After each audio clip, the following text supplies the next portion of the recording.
O Instituto Nacional do Câncer estimou que, no ano passado, o Brasil tenha registrado quase 600 mil novos casos de câncer.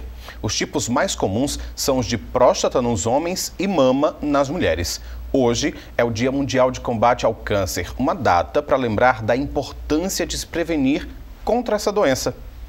Para falar mais sobre o assunto, a gente recebe aqui a oncologista do Hospital Universitário Onofre Lopes, Juliana Florinda Rego. Doutora Juliana, boa noite. Muito obrigado pela entrevista. Boa noite. Para começar, o que é o câncer? O que provoca o câncer? Que doença é essa? O câncer é uma proliferação anormal das células. As células, elas estão constantemente se proliferando, porém, quando tem alguma anormalidade, o nosso corpo ele destrói essa célula normal. O câncer acontece porque essa destruição não aconteceu, então ele começa a se proliferar anormalmente, sem ter nada que interrompa essa proliferação. Agora, se fala muito em hábitos e também em genética. O que pesa mais?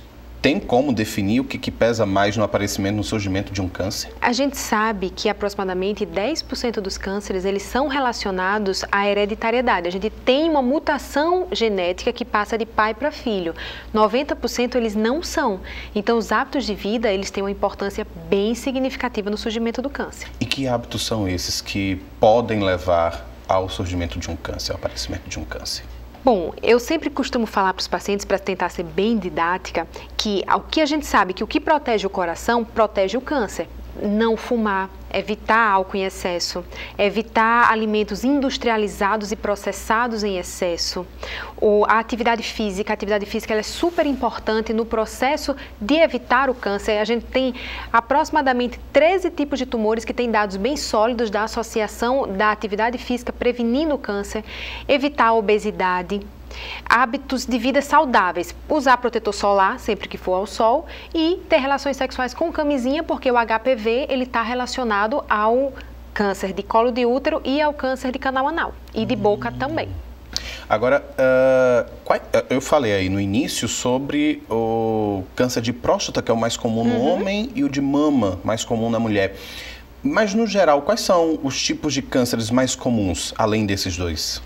Nos homens, o de próstata é o mais comum e ele é seguido pelo câncer de pulmão e depois pelo câncer de intestino. Nas mulheres, quando a gente olha a população brasileira, começa pelo câncer de mama, depois passa para o câncer de colo uterino, que na nossa população, nos países subdesenvolvidos, ele é bem comum. E os de pele? Em que situação a gente fica, já que é um país onde tem sol, uma incidência solar muito grande? Né? Então, o câncer de pele ele é o mais comum, se a gente for olhar. Quando a gente olha essa estatística do INCA, que fala que o de mama é mais comum nas mulheres e o de próstata é mais comum nos homens, se a gente for olhar uma observação que tem lá embaixo, ele fala, exceto o câncer de pele não melanoma, porque o câncer de pele que tem, a gente tem 3 tipos de câncer de pele, que é o carcinoma espinocelular, o basocelular e o melanoma. O espinocelular e o basocelular, na grande maioria das vezes, ele é tratado pelo dermatologista. Ele é um câncer bem inicial que não causa grandes problemas, então ele não entra nessa incidência. O melanoma entra, mas ele é mais raro. Então, o câncer de pele não melanoma, ele é o mais comum na população, mas ele não entra nesta incidência que o INCA divulga dos casos que a gente coloca aqui. O mais comum é a mama nas mulheres, o mais comum é a próstata no homem. Doutora Juliana, agora a gente já comentou sobre os hábitos, a necessidade de praticar atividades físicas. Agora, e a procura ao médico? Em que casos específicos, mesmo que não tenha um câncer, mas para prevenir, em que casos que é preciso procurar? O mais importante, antes de tudo, é qualquer sintoma, procura um médico, né? Sempre conhecer o seu corpo, a mulher conhecer a sua mama, fazer o exame das mamas, qualquer alteração, procurar o médico, procurar o mastologista. E naqueles pacientes que não sentem nada, tem os casos de a gente fazer o rastreamento, que é quando o paciente está assintomático e a gente faz um exame para procurar lesões iniciais ou até lesões pré-malignas, que são benignas e podem virar um câncer um dia.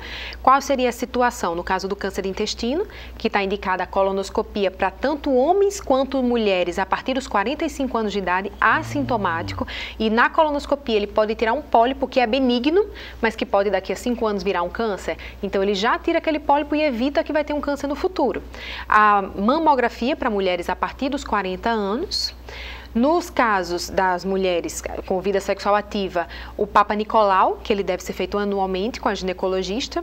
Agora, recentemente, a Sociedade Americana incorporou uma indicação para o câncer de pulmão dos pacientes que fumam muito, aproximadamente 30 anos, um maço por dia, tem indicação de fazer a tomografia de tórax com a baixa radiação. O Brasil ainda não incorporou nas suas recomendações, mas na prática a gente já está começando a fazer, e o câncer de próstata nos homens a partir dos 50 anos de idade.